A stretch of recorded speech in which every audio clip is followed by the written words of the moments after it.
Today we're interviewing Holger Müller, the Vice President of Health Advances. Holger applies his deep expertise in commercializing scientific innovations in product development strategy, product positioning, and field force optimization across a wide range of technologies, including digital, cell, and gene therapies. And today he's here with us and will present the country comparison of adoption of telemedicine in Europe versus Asia. Holger, good morning. Good morning, Thomas, and many thanks for inviting me. It's always a pleasure to be here. It's a pleasure to have you on. Holger, could you please give us a brief overview of how the COVID-19 pandemic is accelerating the application of telemedicine adoption in Europe and Asia?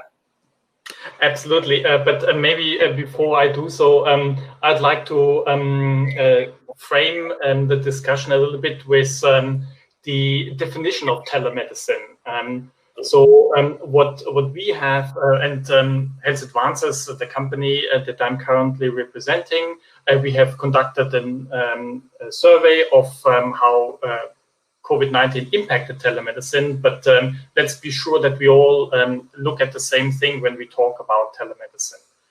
And the WHO describes telemedicine as a healthcare service where patients and providers are separated by distance.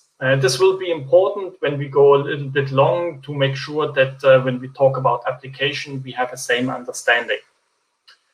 Now, if you recall what the national guidelines ask to fight COVID-19, then social distancing was one of the key parameters. So if you want to keep social distancing, you need to put some place between the healthcare service provider and the patient. And that's exactly what we have seen. So what we saw is that a lot of typical visits that would have been conducted normally via in-person visits of patients, they have been replaced by telemedicines. And what we also saw that there are that this happens across the board, so both in Europe as well as in the UK. We saw slight differences between Asia and Europe and also between European countries. But all in all, I think telemedicines, or the concept of replacing physical visits through technical means, have been largely accelerated by the COVID-19 pandemic, primarily driven by the need to keep the social distance. Right, thank you for that.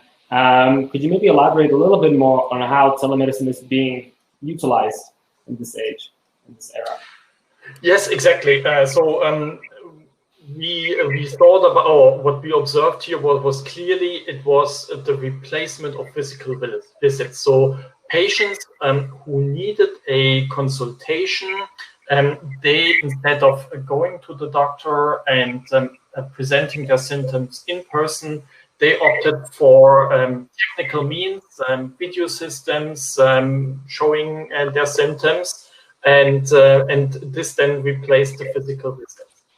And what we saw, and I think France here has a particular striking example, is that these consultations improved actually by tenfold. So to give you one figure here, telemedicine, or the share of telemedicines represented just 1% of all physical consultations that have been carried out in France pre-COVID. Now this increased to an impressive 11% of the total number of consultations.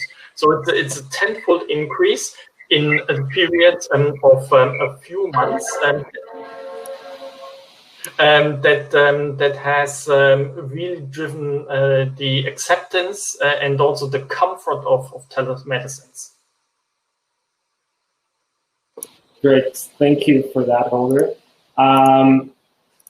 Where would you say we're heading right now, and how is the importance of telemedicine increasing, I guess, with this? Thomas, I'm not so sure that telemedicines will increase. But what I think we have seen is that telemedicines has demonstrated its practicability, and that people are more open, both patients as well as physicians are more open to using it.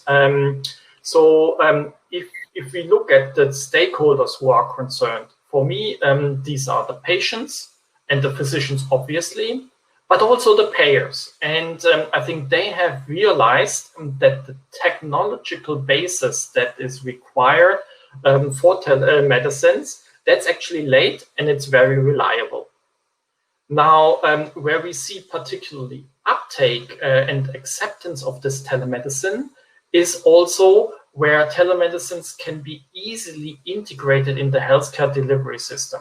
And that has primarily is due to the regulations around telemedicines and exchanging data through potentially non-safe technologies.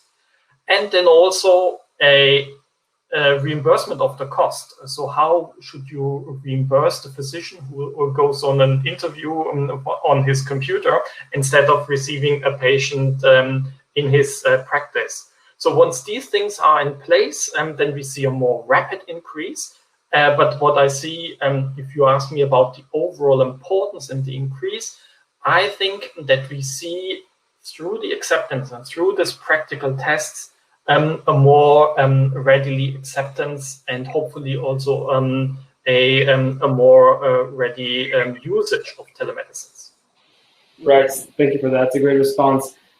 Maybe I'll put you on the spot a little bit. Judging from a consumer perspective and watching the news on a daily basis since when coronavirus started to spread viciously, there was a huge difference in how quickly countries reacted in Asia, for example, Korea. Could you maybe elaborate on what the differences were and how they managed to implement these technologies so quickly compared to other countries? Yeah, and now we go on the slippery slope here of reaching out from, I would say, technology and science into more political response. I'll try to be as careful when I tread this minefield here. But I think what we saw here is certainly an openness of countries to learn from previous guidance. So I think countries that adopted WHO guidance a little bit earlier, they were open to having these inputs being taken into account. I think another aspect might have been how independent this country wants to appear to the outside. So thinking here about selected European countries who try to go another personal way. For some countries, this might have been more successful than for other countries. And obviously also re-election fears might have played a role here. So if I think about what has happened in the US, there have been, I would claim from a non-US perspective, or for an outsider's perspective, it looks a little bit like first the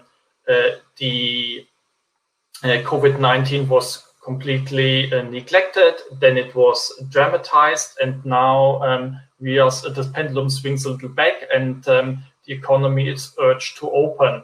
And I think here in re-election tactics clearly play a role. But that's the slippery slope of politics, but I hope I could at least share my personal opinion. Right, you're absolutely right on that. And politics and culture definitely both come into very strong context in this situation. I grew up in South Korea, so I can also maybe see how that would maybe happen. I'll just move on to the next question in this case. How else can we be employing telemedicine to fight COVID-19 and maybe apply it into future scenarios? Yeah, so what I really think that COVID-19 has told us is that we have now a reliable infrastructure that allows the transmission of information via video, where I think we would we are still lacking, especially in the context of COVID-19, where we are still lacking capabilities, is that we cannot accurately diagnose COVID-19 over the video. For that, we would still need a PCR test, or maybe at least an antibody test, but preferably a PCR test. So, and if you think about that concept a little bit further, then I think what telemedicine can do is it can replace a discussion with a physician on topics that can be judged visually or orally. For anything that you need laboratory data as a confirmative diagnosis, it is not yet there. Now, we also conducted another research around how COVID-19 impacted diagnostic testing. And what we saw is that countries, now we're coming back a little bit onto the politics again, but we saw that countries that were able to move fast had a more decentralized infrastructure. And if you now extrapolate that concept potentially into the very far future, you might think about a diagnostic tool that is connected to your video capabilities that transmits diagnostic information to a healthcare physician. And this would allow a completely different way of telemedicines, where we also have diagnostic data on the spot and in a real-time basis. Now, we are a little bit far away, but one of the immediate next steps could be that if we now think about the next wave that is currently happening in COVID-19, it's about the Swiss mantra, and I have the privilege of living in Switzerland, so I use that tagline here. It's test, trace, and isolate. So now already the first apps are coming up, I think in many countries, that have some tracing capabilities. Now, if we combine tracing with telemedicine, then we at least have a way of informing patients rather rapidly on in real time, and we are converging to some kind of diagnostic capabilities that might make health telemedicines more applicable in the future. Thank you, Holger. We actually have two questions coming from the chat. One of them is from Felipa, and she says, how much can AI diagnostic systems help to enhance telemedicine and digital consultations? What do you think about that? Perhaps in combination with digital personalized medicine. Yeah, so now we are going into the topic of AI, and you will always find articles that say that will tell you that Alexa can now diagnose specific diseases much better than any physician. Now, I do hope there's no physician on the line, and they don't take it as an offense here. But I think AI will certainly has significant potential. I also think that the combination of AI and telemedicine will allow a delivery of healthcare services to more remote areas of the world that is unprecedented. Now, the problem with AI is a little bit around accountability. So I do think that AI certainly has a lot of potential. And what I don't think has happened yet is to regulate accountability. What happens if AI makes a wrong diagnosis? Who is to blame, especially if there are fatal casualties? Is it the programmer? Is it the marketer? Is it the physician who used it? And as long as this is not really implemented and there's no regulatory basis that puts this on a firm standing, I think that AI in diagnosis and treatment decisions will be hampered. Great, thank you for that. We have one more question from Murat, and he asks, Could you please provide a few examples of how telemedicine or remote consultation is currently being reimbursed or could be reimbursed? Because that's a big question in this area. Absolutely. So if I think about in our research, the countries that accelerated most in using the telemedicines, these are countries that have a reimbursement system in place. So I give you two examples. One is France, where telemedicine is an actual code that the physician can codify, and then he gets a reimbursement. So in France, it's fully integrated into the healthcare system, and that's why we saw this really rapid increase in adaptation. Another example is from Switzerland, where actually telemedicine has been used since a long time as part of a very cost-efficient health plan. So you have a choice of a couple of health plans in Switzerland by all the providers, but they usually start with the cheapest one is telemedicine, which requires you to use telemedicine as your first gate of entry for any kind of diagnosis. And here it's an indirect reimbursement because the patient is incentivized to use this channel, and then eventually he or she gets referred on to more personal interactions. But as long as such a system is in place, then you see rapid transformation. Now, we could go on in going to all the kind of different reimbursement system, but essentially it requires either a health plan that allows for reimbursement and usage of it, or a specific code that allows the physician to codify this and ask for reimbursement. Thanks for that. We have 2 minutes remaining. Would you like to end off with some closing remarks, or we do have one last quick question, if you'd be able to answer that? Well, let's try the question then. Okay, we have Trishna here who asks, how do we ensure that patients/HCPs are trained and feel comfortable in using telemedicine tools?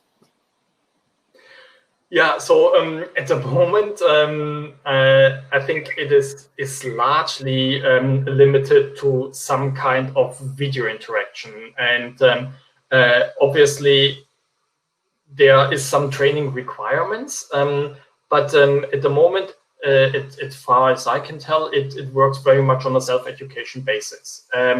I think that is appropriate because there's no harm taken if the video connection breaks down. Eventually, the patient will go and see the physician in a second attempt. Now, prospectively, the moment we combine telemedicine capabilities with some confirmatory diagnosis or anything that triggers then a treatment decision, then it gets more complicated. And then we really need to make sure that the appropriate training is provided. To my knowledge, there is no real training provider or a regulated system in place that mandates this training. So I think that is really an opportunity that still needs to be addressed. Holger, thank you very much. It's been an honor to have you on stage. There are a couple of more questions. I'll leave it up to you. Maybe if these attendees may message you personally, or maybe you can create your own chat room if there's a lot more questions, and you can answer those questions there. Absolutely. Thank you for having me. It has been a pleasure to seeing you again, Thomas, and I wish you all the best for the remainder of the conference. Thank you. The pleasure is all ours.